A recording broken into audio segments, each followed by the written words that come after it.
Bonjour, Cédric du site formation informatique avec Cédric.fr. Bienvenue dans cette nouvelle vidéo spéciale débutant qui va être consacrée au clavier. Alors, il y a pas très longtemps sur le site formation informatique avec Cédric.fr dans les vidéos outils, j'ai réalisé une vidéo qui s'appelle comment faire la touche arrobase et qui vous donne les premières indications pour pouvoir utiliser les touches spéciales du clavier. Mais aujourd'hui, cette vidéo va être un petit peu plus longue et donc si vous avez juste besoin de savoir comment accéder à cette touche arrobase ou à la touche dièse, vous pouvez regarder directement cette vidéo qui se trouve dans l'accueil de votre espace membre. Ensuite, vous vous rendez dans les vidéos outils et ensuite, à partir de là, vous pourrez regarder la vidéo numéro 32 qui s'appelle comment faire la touche arrobase. Et là, c'est vraiment les premiers pas. C'est une vidéo qui ne dure pas trop longtemps, elle dure 5 minutes 16, alors que celle d'aujourd'hui va être un petit peu plus longue parce qu'on va parler des spécificités du clavier et de ce qui va un petit peu autour. Donc vous n'hésitez pas, vous prenez de quoi noter et vous notez les choses qui peuvent éventuellement vous intéresser pour la suite pour l'utilisation du clavier. Alors sans plus attendre, j'ai téléchargé un clavier que j'ai mis ici pour que je puisse un petit peu vous expliquer comment ça se passe. Alors, on va déterminer qu'il y a plusieurs touches sur le clavier. La première, ici par exemple, vous êtes en présence d'un clavier QWERTY. Nous, en France, la plupart du temps, nous avons un clavier AZERTY. Cette position des touches est faite en fonction de l'accessibilité de nos doigts à ces touches pour aller le plus vite possible. Donc, aux États-Unis ou en Angleterre, les mots commencent plutôt par des A, plutôt par des Q, par des W, ce qui permet d'avoir mis ces touches ici. Alors qu'en France, on est plutôt sur des claviers de type AZERTY. Donc, c'était pour vous montrer qu'il existe différents types de claviers. Ici, nous sommes devant un clavier QWERTY, qui n'est pas un clavier QWERTY. D'ailleurs, celui-ci, c'est un clavier QWERTZ. Normalement, c'est QWERTY, AZERTY et QWERTY. Là, ça doit être un clavier un petit peu spécial, mais pour vous expliquer qu'il existe différents types de claviers. Nous, ici, nous allons étudier le clavier AZERTY. Donc voilà, ça c'est un clavier QWERTY et le principe des touches s'adaptera également pour un clavier QWERTY. Si vous êtes en possession d'un clavier QWERTY, si vous avez acheté un ordinateur à l'étranger, ce que je vais vous indiquer ici s'appliquera aussi pour ce clavier QWERTY. Donc je vais afficher un clavier AZERTY et nous allons pouvoir démarrer. Alors nous voilà devant un clavier AZERTY typique, donc avec le pavé de touches qui se trouve ici, les touches de fonction, les 4 flèches, le pavé numérique et éventuellement, si votre clavier en dispose, des lumières qui permettent de vérifier si le verrouillage numérique ou la touche majuscule est enfoncée. Alors nous allons distinguer plusieurs types de touches. On va commencer par les touches les plus utilisées, que sont les touches de l'alphabet et éventuellement les chiffres. Alors, vous avez des touches simples, comme par exemple sur ce clavier la touche A, la touche Z, la touche R. Alors vous voyez, la touche E est déjà particulière puisqu'il y a 2 symboles sur celle-ci. Donc le reste des touches qui ont un seul symbole ne seront pas vraiment difficiles puisqu'il suffira simplement de presser cette touche pour que ça fonctionne. Ensuite, vous avez des touches avec 2 symboles et des touches avec 3 symboles comme l'arrobase par exemple. Donc ce que je vais vous montrer, c'est tout simplement comment accéder dans un premier temps à ces touches spécifiques. Donc ici, sur la gauche, vous avez différentes choses. Vous avez différentes touches qui vont vous permettre d'interagir avec les différentes lettres qui se trouvent ici. Nous avons par exemple, on va dire quelque chose qui est très utilisé, c'est la touche majuscule. Lorsque vous allez commencer une phrase, vous avez la possibilité, si vous souhaitez mettre une lettre en majuscule, d'appuyer sur cette touche en restant appuyé et d'appuyer sur la lettre que vous souhaitez mettre en majuscule. Donc vous avez des touches qui se trouvent ici et qui se trouvent dans la plupart des claviers en regard. C'est-à-dire que vous avez une touche ici qui s'appelle CTRL, qui est l'abréviation de contrôle, et en regard sur la partie de droite, vous avez également une touche CTRL. Vous avez une touche majuscule qui se trouve ici, et vous avez une touche majuscule qui se trouve également ici. Ce qui vous permet par exemple d'atteindre plus facilement le M majuscule en appuyant sur la touche de droite et en cliquant ici sur le M qui est plus près. Alors, si vous avez un ordinateur portable, vous n'avez pas forcément la répétition des touches sur la droite parce que parfois, les touches sont concentrées et ils ne peuvent pas mettre les touches majuscules et CTRL sur la partie de droite sur le clavier portable. Mais dans la plupart des cas, vous aurez ces touches dupliquées. Alors comment est-ce qu'on les utilise? Comme je viens de vous l'expliquer, vous avez la touche majuscule. Donc il y a cette touche majuscule qui va faire une majuscule sur une seule lettre, et cette touche majuscule forcée qui va faire en sorte que votre clavier va faire comme si vous restiez appuyé sur cette touche. Donc, par exemple, si je souhaite faire un C majuscule et ensuite écrire mon prénom en minuscule, eh bien, je vais appuyer sur cette touche en restant appuyé sur la touche majuscule qui se trouve ici. Je vais appuyer sur C, je vais relâcher cette touche et ensuite je vais taper normalement E, D, R, I, C. Maintenant, si je souhaite écrire beaucoup de choses en majuscule, eh bien, je vais appuyer sur cette touche qui est la majuscule forcée et qui va me permettre, lorsque je vais appuyer sur celle-ci une fois, de verrouiller mon clavier pour qu'il soit en majuscule forcée. C'est comme si vous restiez appuyé sur cette touche. Donc à ce moment-là, j'appuie ici sur cette touche de verrouillage forcé et je vais taper C, E, D, R, I, C et là, tout sera en majuscule. Alors sur certains claviers, ce n'est pas le cas de tous, vous avez des signaux lumineux qui se trouvent la plupart du temps en haut à droite et qui vous indiquent quelles touches sont allumées. Par exemple, dans l'exemple de ce clavier ici, vous voyez que cette lumière est allumée, c'est le verrouillage numérique qui se trouve ici, qui permet d'activer les chiffres du pavé numérique.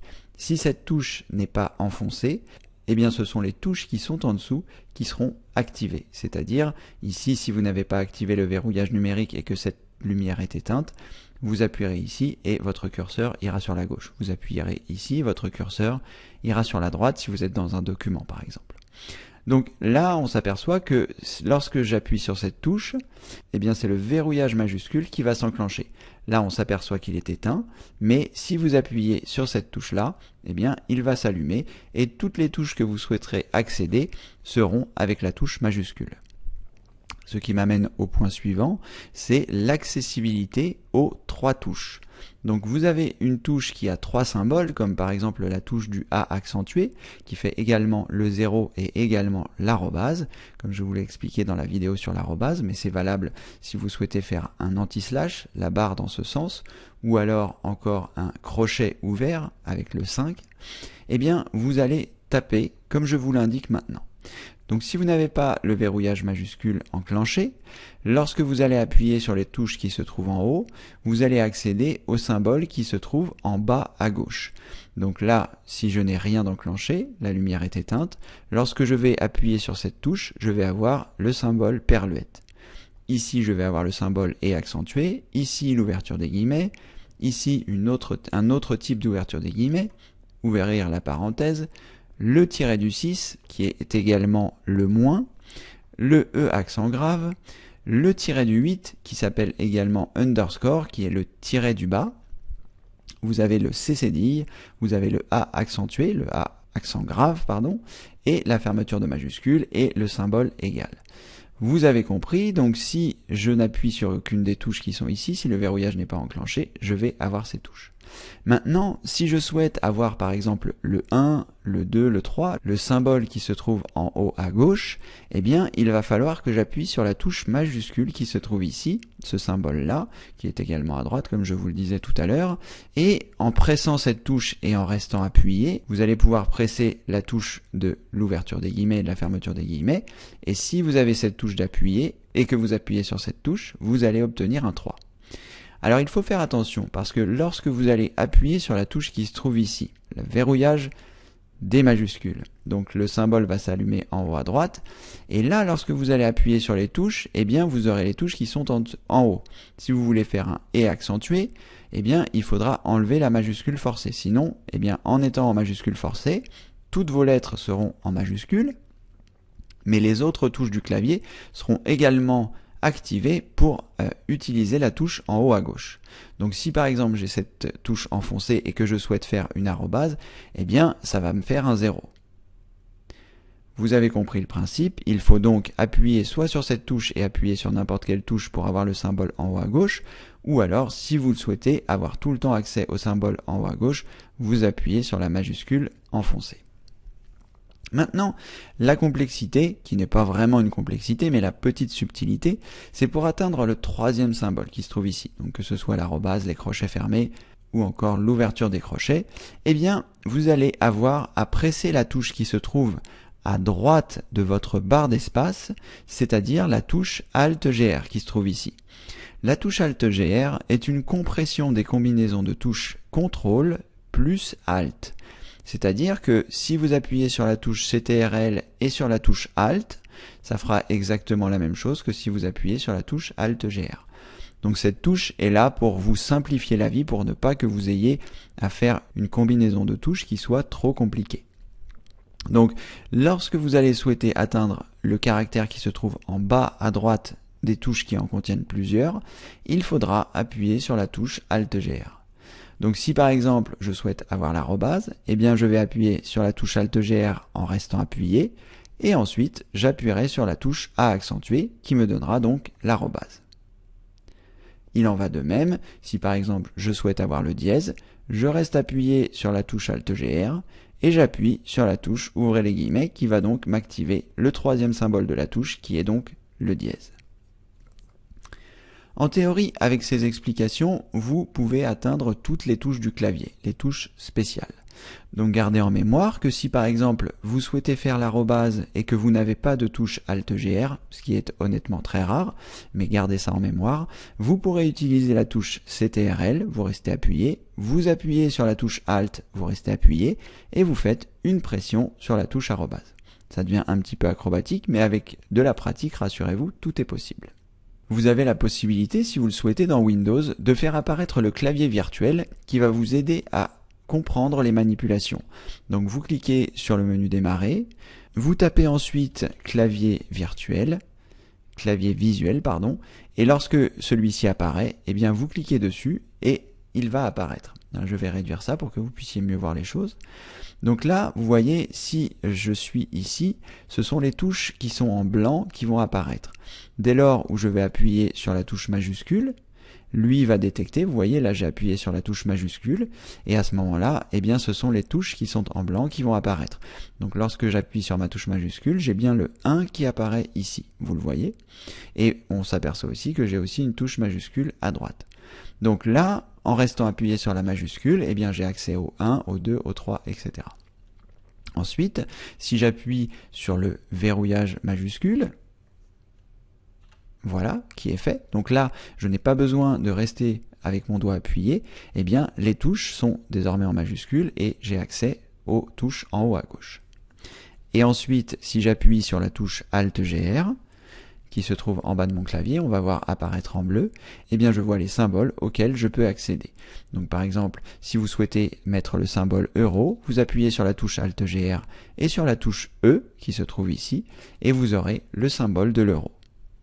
Alors je vais vous montrer également la touche CTRL plus Alt, et vous allez voir que lorsque je vais presser ces deux touches, nous allons avoir les mêmes symboles que lorsque j'appuyais sur la touche Alt-GR.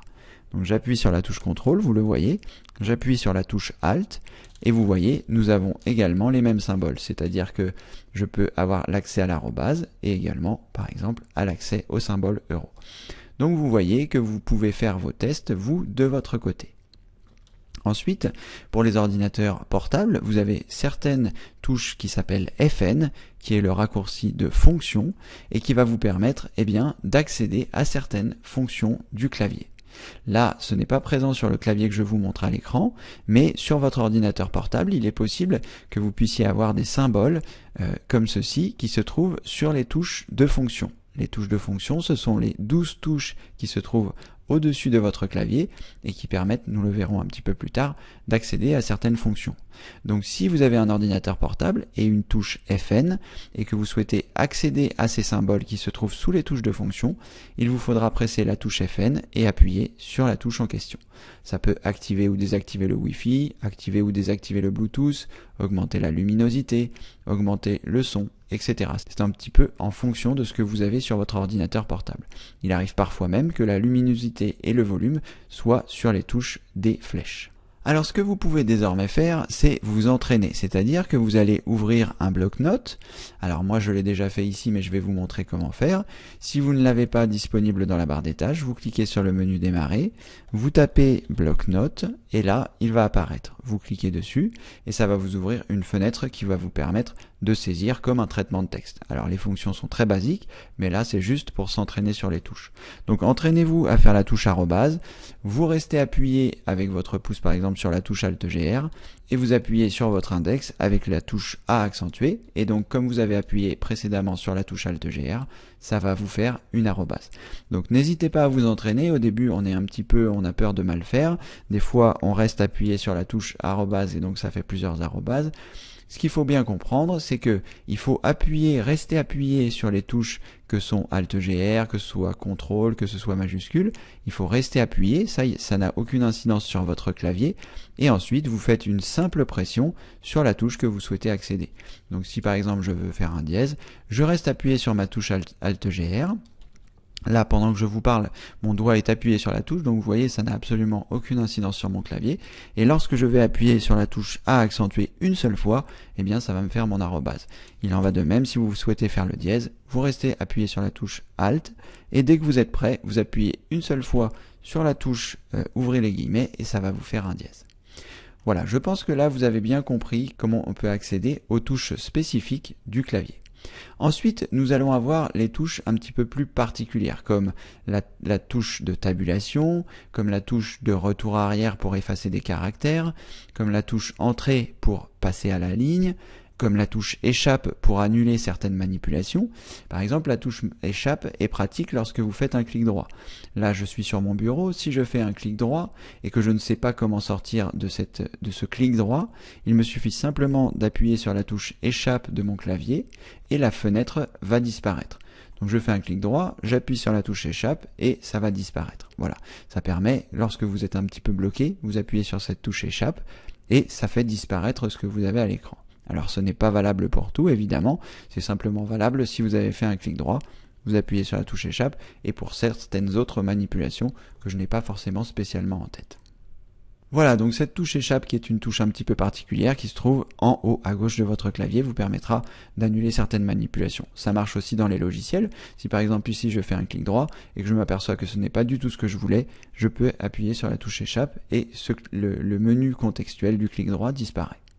Donc ensuite les touches qui sont ici, comme je vous disais, donc la touche tabulation, la touche retour arrière et la touche entrée vont vous permettre d'interagir avec le texte que vous utilisez.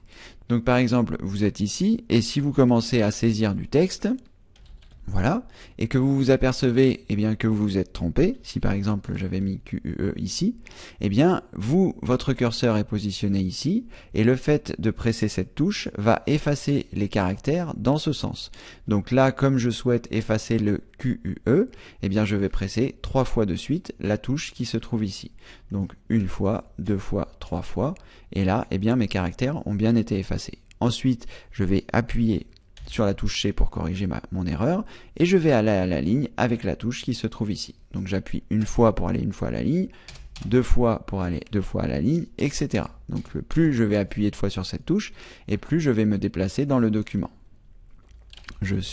Vous voyez, lorsque je me trompe, j'appuie sur cette touche et ça me permet de revenir en arrière. Alors c'est vrai qu'au bout d'un moment, vous allez voir, vous allez faire les choses de façon tellement automatique que vous ne réfléchissez plus. Là, quand je me trompe, je sais automatiquement qu'il faut que j'appuie sur cette touche. Au début, si c'est un petit peu compliqué pour vous, ne vous inquiétez pas, ça va venir.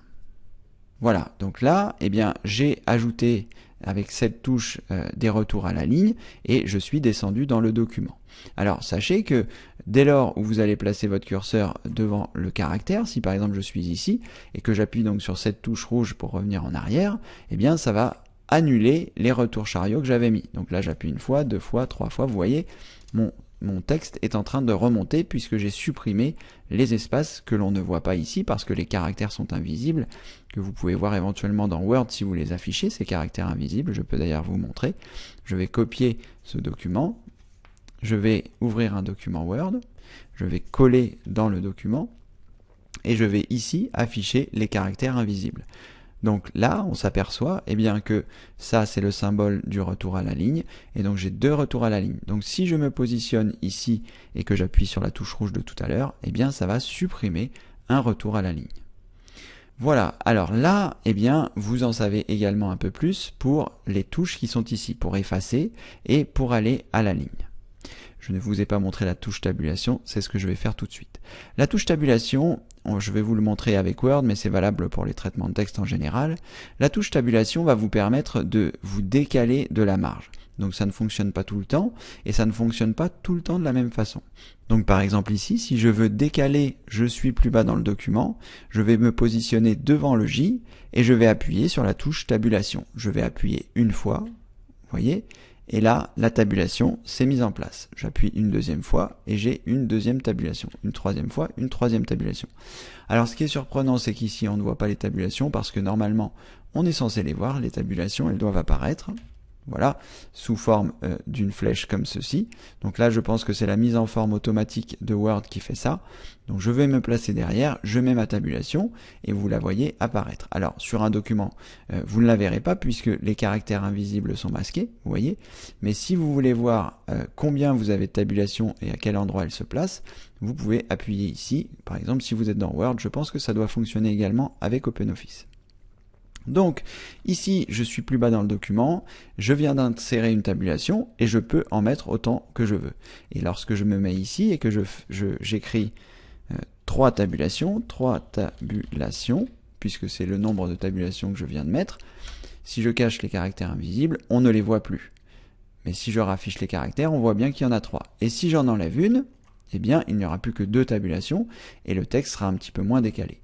Donc ce que vous devez comprendre, c'est lorsque vous devez aligner un texte, si par exemple vous êtes en train d'écrire un document et que vous souhaitez aligner des choses sur la droite mais qu'elles restent alignées sur la gauche, c'est-à-dire pas à la droite de la marge du document mais qu'elles soient positionnées sur la droite mais qu'elles soient alignées à gauche, eh bien il va falloir se servir des tabulations. Donc j'appuie par exemple plusieurs fois sur la touche tabulation pour arriver à l'endroit que je souhaite et ici je vais mettre à Paris le avec la date du jour, et si par exemple j'ai envie que le texte qui aille en dessous soit également aligné, eh bien il faut que j'ajoute des tabulations. Donc il faut que j'en ajoute le même nombre pour qu'il soit aligné exactement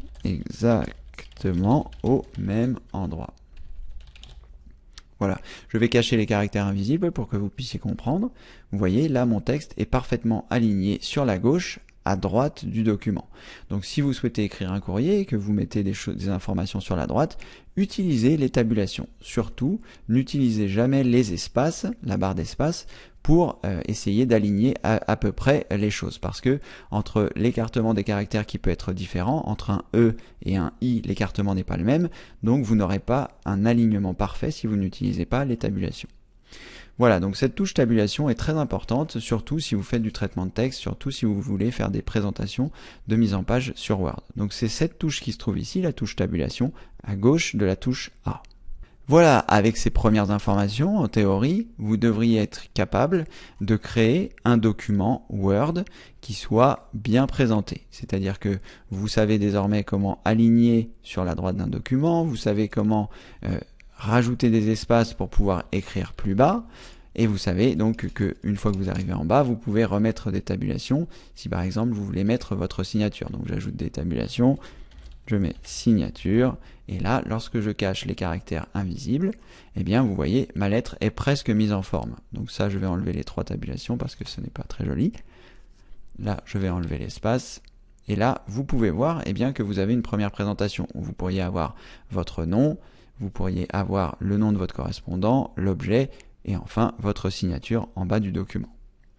Voilà, là ce sont vraiment les manipulations les plus importantes à connaître avec le clavier, avec évidemment l'accès aux touches différentes. Maintenant, vous avez également quelques petites subtilités qui se trouvent par ici, qui vous permettent, avec ces touches-là et ces touches-là, les 4 touches à droite, de naviguer au sein d'un document qui pourrait éventuellement comporter plusieurs pages. Là, c'est vraiment spécifique à chaque logiciel, donc je ne vais pas spécialement pouvoir vous dire ça fait ça, mais grâce à ces touches, là, avec cette touche-là, vous revenez tout en haut du document. Si par exemple, vous avez un document qui fait 50 pages, et que vous êtes à la page 25 et que vous souhaitez revenir tout en haut du document, vous appuyez sur cette touche et vous reviendrez en théorie tout en haut. Et celle-ci vous permet d'aller tout en bas. Et celle-ci, soit elle vous permet de naviguer de paragraphe en paragraphe, soit de page en page, ça dépend de comment a été configuré le logiciel. Ensuite, vous avez deux touches ici qui sont très importantes, la touche supprime et la touche insère. Alors la touche supprime, je vais vous montrer à quoi elle sert sur le document Word que j'ai créé. Ici, vous vous souvenez, lorsque on est derrière un texte et que le curseur clignote, donc pensez toujours à vous positionner à l'endroit où vous souhaitez ajouter les caractères. On avait vu qu'avec la touche rouge qui se trouve ici, vous allez avoir la possibilité d'effacer les caractères dans le sens de la droite vers la gauche. Donc si je vais écrire un mot normal pour que je puisse vous commenter les lettres. Donc là, si je veux enlever le R, eh bien, je me positionne à la fin du mot et j'appuie sur la touche rouge en question. Et là, j'ai bien enlevé le R. Donc je vais le remettre. Et si je souhaite enlever le B, j'ai également la possibilité de me mettre devant le B et d'appuyer sur la touche supprime. Donc la touche supprime, c'est celle qui se trouve ici, Supr. S-U-P-P-R, c'est le raccourci pour supprime. Donc lorsque je vais appuyer sur la touche supprime, ça va supprimer les caractères qui se trouvent à droite de la barre qui clignote. Donc là je vais appuyer sur la touche supprime de mon clavier et le B va disparaître. Voilà, vous voyez, j'ai bien supprimé le B. Donc là, comme mon curseur clignote, lorsque je vais rajouter le B, c'est bien à cet endroit-là qui va s'insérer. Donc j'appuie sur le B. Voilà. Et là, ça me permet de l'avoir. Alors, comme mon curseur est à cet endroit et que je souhaite mettre un B majuscule, eh bien, je vais presser la touche rouge. Donc, je vais vous faire les manipulations que je vais faire et ensuite vous allez comprendre. Donc, je vais presser la touche rouge qui est ici, qui s'appelle Backspace, caractère pour effacer les caractères, donc à gauche de la barre qui clignote. Et ensuite, je vais appuyer sur cette touche majuscule et j'appuierai sur le B. Donc je resterai appuyé sur la touche qui est ici et ensuite j'appuierai sur le B. C'est donc ce que je vais faire. J'appuie sur la touche rouge Backspace, j'appuie sur la touche majuscule de mon clavier en restant appuyé et j'appuie sur le B et j'obtiens un B majuscule pour avoir le B majuscule de bonjour. Voilà, et donc si là par exemple je souhaite supprimer le O, j'appuie sur la touche Supr et ça va supprimer donc ce qui se trouve à droite de mon curseur qui clignote. Donc là j'appuie une fois, ça va enlever le O, j'appuie une fois, ça va enlever le N, j'appuie une fois, ça va enlever le J, etc. jusqu'à supprimer tous les caractères qui se trouvaient à droite de mon curseur qui clignote. Donc je vais les remettre à nouveau, voilà. Et ce qui est très important, et j'insiste bien là-dessus, c'est que vous devez toujours positionner votre curseur pour lui dire à quel endroit les choses vont se passer. Et que dans un document, par exemple comme dans un document Word, vous ne pouvez pas positionner votre curseur. Vous ne pouvez pas dire je positionne mon curseur ici, là où je suis avec ma souris, et lui dire c'est là que je veux que tu tapes. Non, c'est pas comme ça que ça se passe. Vous allez être obligé, si vous souhaitez par exemple insérer du texte à l'endroit où se trouve ma souris maintenant, vous allez être obligé d'ajouter des retours à la ligne, comme je suis en train de le faire ici, vous voyez mon curseur se décale, et ensuite d'ajouter des tabulations pour que je puisse arriver par exemple à cet endroit-là. Et là, si j'affiche les caractères invisibles, eh bien je vois que mon document est composé avec des retours à la ligne et des tabulations. C'est ce qui me permet de positionner exactement le texte à l'endroit où je le souhaite. Je ne peux pas cliquer n'importe où et positionner mon texte ici. Voilà, donc là on est un petit peu loin du clavier, mais pas tant que ça, puisque le clavier va vous permettre, grâce au retour à la touche entrée ou grâce à la tabulation, donc la touche retour se trouve ici, ou la touche tabulation se trouve ici, eh bien de composer votre document ou votre lettre comme vous le souhaitez. Alors la touche tabulation aura évidemment d'autres effets en fonction d'autres logiciels. Dans Excel par exemple, elle vous permet de passer d'une cellule à l'autre. Peut-être vous aurez l'occasion de le constater par vous-même. Voilà, ensuite une touche qui est très ennuyeuse, c'est la touche insert. Alors elle est très ennuyeuse, pourquoi? Parce qu'elle nous joue des mauvais tours. Je vais revenir ici dans mon document Word, et là je vais continuer de taper. Donc si par exemple je tape bonjour, je m'appelle Cédric, voilà, et que j'appuie sur ma touche insert sans le faire exprès, eh bien dans certains cas, ce qui n'est pas le cas de Word, eh bien ça va remplacer les caractères que je tape. Et donc vous n'allez pas comprendre pourquoi, en ayant positionné votre curseur ici, si vous souhaitez taper quelque chose que vous aviez oublié, eh bien, ça va effacer les caractères qui se trouvent après. Donc si vous avez ce symptôme, c'est-à-dire que vous avez commencé à écrire quelque chose et que quand vous écrivez, ça efface la suite, c'est que votre touche insert est allumée. Donc ici, dans mon document Word, ça ne le fait pas. Peut-être que Word a fait en sorte que ça ne fonctionne pas. Je vais essayer dans le Notepad pour voir si ça a été pris en compte. Donc là, je vais essayer. Voilà, là, c'est pas bon. J'appuie sur la touche insert. Non, ce n'est pas bon. Alors ça a été corrigé également. Peut-être que vous n'aurez jamais ce problème, puisque apparemment ça n'a pas l'air d'être sur le Notepad, ça n'a pas l'air d'être sur Word. Moi je me souviens que la touche insert m'a souvent joué des tours. Donc si vous vous apercevez bien que votre texte s'efface au fur et à mesure que vous allez en écrire d'autres, c'est certainement que la touche insert est enclenchée. Ensuite, eh bien, nous allons voir toute la partie donc du clavier, du pavé numérique. Donc, pour que vous puissiez atteindre la touche qui se trouve en haut à gauche, il faut que Vernum soit activé. Donc, encore une fois, votre clavier aura ou non des touches qui vous permettent de notifier si c'est allumé. Si ce n'est pas allumé, eh bien, il vous suffit simplement d'appuyer une fois sur Vernum et de voir si vous avez les chiffres qui apparaissent. Donc je vais reprendre mon document Notepad, je vais aller à la ligne, ensuite là je vais commencer à taper, vous voyez là j'ai bien des chiffres, ça veut dire que ma touche Vernum est enclenchée. Je vais appuyer une fois sur ma touche Vernum, voilà, et là maintenant quand j'essaye de faire un 1, un 2, un 3, ça ne marche pas, vous voyez, c'est remplacé par les caractères. Là, je suis en train d'appuyer sur la touche 8 et vous voyez mon curseur remonte parce que la touche 8, eh bien, c'est la flèche du haut qui est également ici.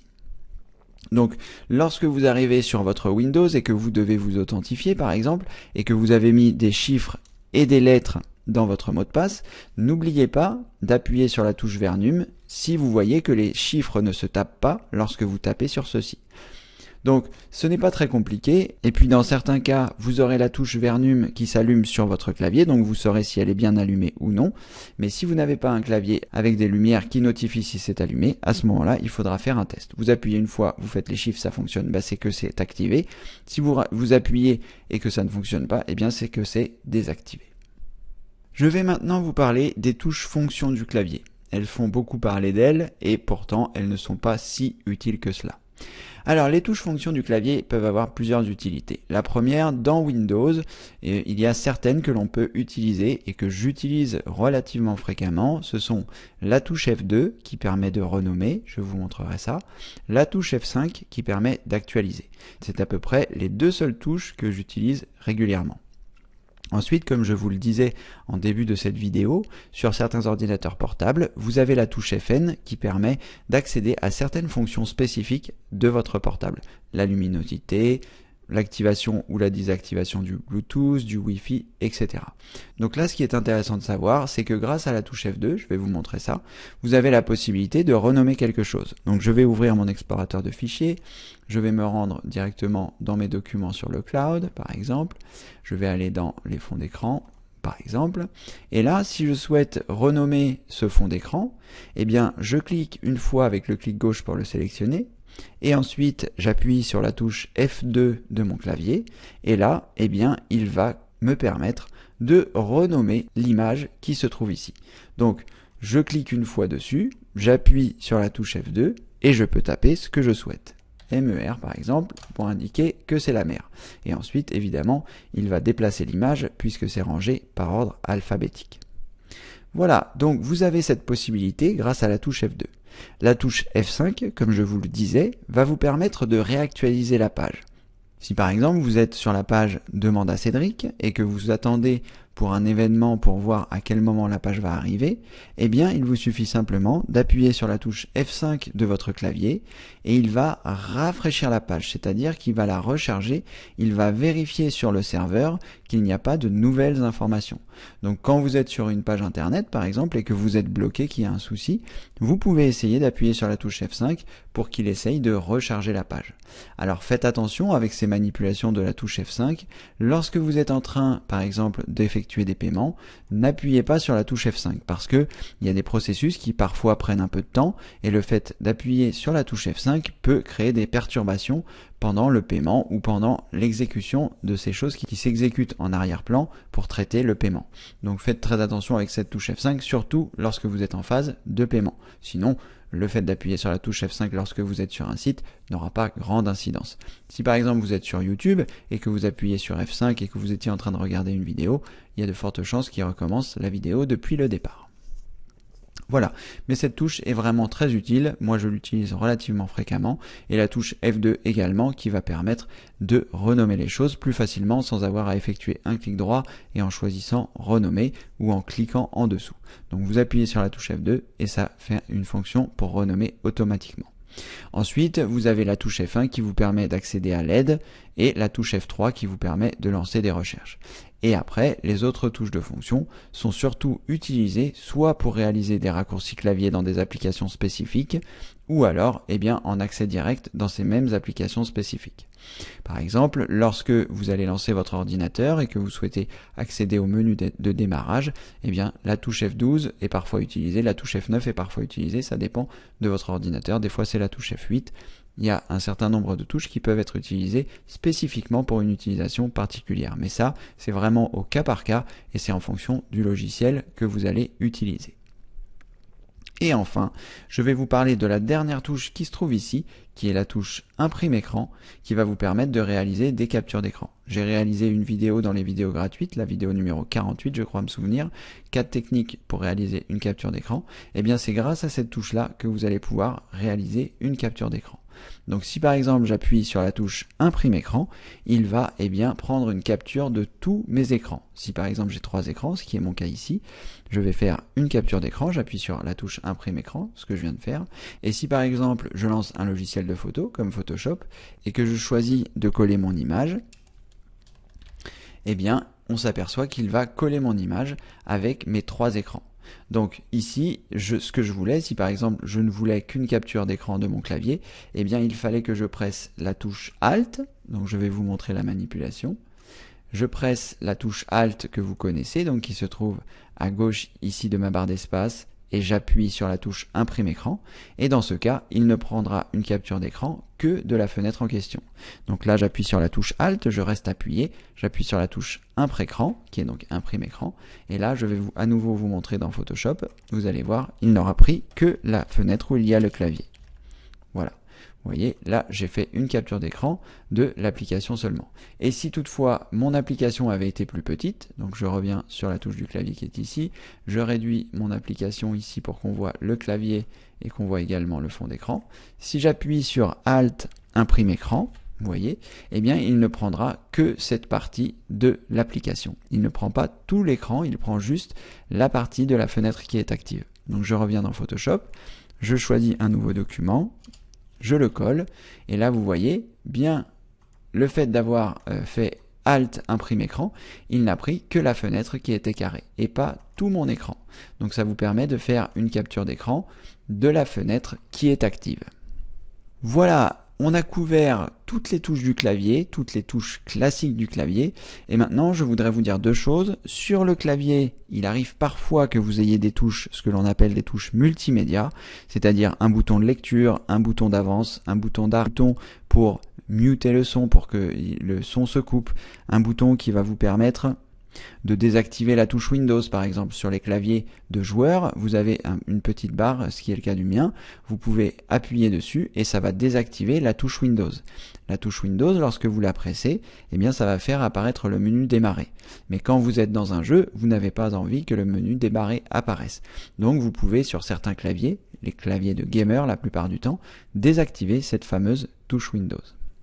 Et ensuite, vous aurez des touches comme lancer la calculatrice, lancer votre navigateur, jouer la musique, etc., etc. Sachez que ces touches ne sont pas tout le temps fonctionnelles. C'est-à-dire que vous aurez beau être dans une application de musique, elles ne fonctionneront pas forcément. Tout dépendra de comment a programmé l'application de ces fonctions. Voilà, en théorie, on a fait un grand tour de ce qui est le clavier. Je vous ai montré des exemples concrets.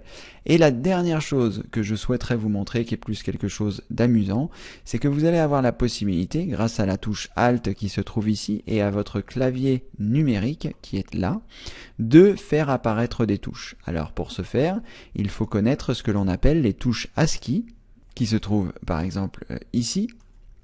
Et là, eh bien, grâce à ces touches, vous allez avoir la possibilité d'exécuter des chiffres. Donc vous restez appuyé sur la touche Alt et vous tapez 36 sur votre clavier et le J va apparaître. On va faire l'essai. Je vais me rendre dans le Notepad, j'y suis, je vais mettre quelques retours à la ligne. Je vais appuyer sur la touche Alt et appuyer sur 36 et lâcher ma touche Alt et je vais avoir $1. Donc on s'aperçoit que ce ne sont pas du tout les caractères ASCII qui se trouvent ici. Mais néanmoins, il faudra trouver une liste des caractères ASCII. Donc ça, pour ce faire, eh bien, vous vous rendez sur Google. Voilà, on va taper caractères ASCII, liste caractères ASCII, A-S-C-I-I. Voilà, j'appuie sur la touche entrée. Je clique ici et là, en théorie, je devrais avoir mes touches. Voilà, ce sont les touches qui se trouvent ici. Il faudra que vous regardiez décimale qui est ici. Et si par exemple, eh bien, vous souhaitez faire un 4, vous pouvez rester appuyé sur la touche Alt de votre clavier, taper 52 et ça va vous faire un 4. On va essayer tout de suite. Donc je me rends sur le Notepad, j'appuie sur ma touche Alt en restant appuyé, je fais 52 sur mon clavier, je lâche ma touche Alt et c'est quand je lâche ma touche Alt que le 4 va apparaître. Donc vous avez compris le principe, vous pourrez vous amuser. Si par exemple vous voulez faire un J, eh bien vous faites 74, donc je fais Alt 74, je lâche la touche Alt et j'ai bien un J. Donc pour faire la touche arrobase, vous pouvez faire Alt 64, donc là je fais Alt 64, je lâche et j'ai bien arrobase. Voilà, ça c'était une petite parenthèse amusante pour vous dire eh bien, que vous pouvez également accéder aux touches. Si par exemple un jour votre clavier, une touche de votre clavier est cassée, et que vous n'arrivez pas à saisir votre mot de passe, eh bien vous pourrez réaliser cette manipulation. Vous appuyez sur la touche Alt, vous faites le code qui correspond à votre touche, vous lâchez votre touche et le caractère va apparaître.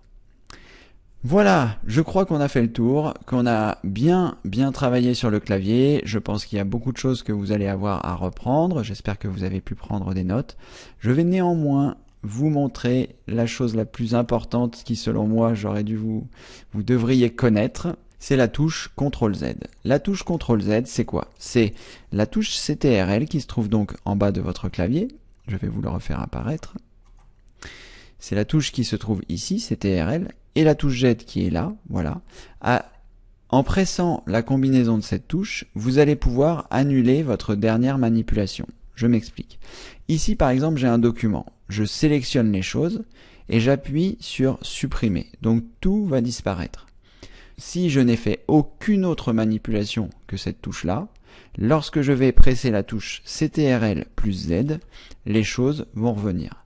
Donc cette touche, CTRL, cette combinaison de touches, pardon, CTRL plus Z, vous devez absolument la noter et essayer de la mettre en pratique.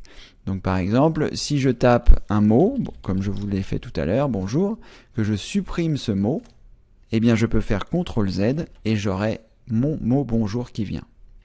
Alors sachez que le CTRL Z, à part quelques rares exceptions, ne fonctionne qu'une fois. C'est-à-dire que si par exemple là je supprime bonjour et que je supprime tout ce que je viens de faire là, si je fais CTRL Z, il me fera réapparaître mon texte que j'ai supprimé, mais pas le bonjour. Alors là je ne sais pas pour quelle raison le bonjour est réapparu, bien évidemment, puisque c'est l'effet Bonaldi, mais en tout cas, normalement, là si j'efface et que je fais CTRL Z, bon bah voilà. Alors ça c'est peut-être une particularité du bloc-notes parce que si vous êtes dans une autre application, le CTRL Z ne fonctionnera qu'une seule fois. Gardez ça en mémoire. Sur Photoshop par exemple, le CTRL Z ne fonctionne qu'une seule fois. Vous avez néanmoins l'historique qui vous permet de revenir sur vos manipulations. Dans Photoshop, c'est vraiment spécifique. Et dans certaines autres applications, vous devez certainement pouvoir le faire, comme dans Word. Dans Word également, vous pouvez avoir un nombre de CTRL Z. Si par exemple, j'efface ici Cédric et que je viens ici sur Document et que je l'efface, je fais une fois CTRL Z, ça remet Document. Je refais une fois CTRL Z, ça remet Bonjour Cédric. Voilà. Ici, dans certaines applications, le CTRL Z peut être appliqué plusieurs fois. Néanmoins, gardez toujours cette opération à l'esprit parce que ça va pouvoir vous sauver la vie. Je vais fermer les différentes applications que j'ai utilisées pour cette vidéo. Voilà. Donc gardez bien en mémoire cette application du CTRL Z. Voilà, je crois qu'on a fait le tour. C'était une grosse partie sur le clavier. C'est quelque chose de très important de savoir faire les manipulations sur le clavier. Entraînez-vous grâce au notepad, comme je vous montrais tout à l'heure. Vous ouvrez un notepad et vous vous entraînez à faire les caractères spéciaux, etc. Et vous allez voir, au bout d'un moment, ce qui était très dur pour vous va devenir une habitude. La chose, à mon avis, qui est la plus difficile à appréhender, c'est lorsque vous allez par exemple faire l'arrobase, c'est de rester appuyé sur la touche GR en sachant qu'il n'y a aucune action qui va se faire tant que vous n'appuyez pas sur une autre touche. Et ensuite, vous appuyez une seule fois sur l'arrobase. Inutile de rester appuyé sur la touche arrobase. Là, si vous restez appuyé sur la touche arrobase, ça va en faire beaucoup et ce n'est pas ce que vous souhaitez. Après, évidemment, avec les touches que je vous ai montrées, vous pourrez toujours effacer. Mais ça, ce sera, vous l'avez compris, des manipulations supplémentaires. Donc c'est inutile. Vous voulez faire une arrobase, vous restez appuyé sur la touche GR, vous appuyez une simple pression sur la touche arrobase et ça vous fera évidemment une arrobase. Allez, je vais m'arrêter ici, je pense qu'on en a vu beaucoup. Je n'ai pas d'exercice particulier à part de vous inciter à vous entraîner. Alors, vous pouvez le faire comme dans un notepad comme je viens de vous montrer. Vous pouvez aussi créer un mail et vous entraîner à faire les caractères spéciaux. Et voilà. En tout cas, vous trouverez des informations supplémentaires sous cette vidéo.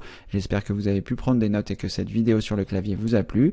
Et comme le veut la tradition, je vous dis à très bientôt pour une prochaine vidéo. Merci d'avoir suivi celle-ci. Au revoir.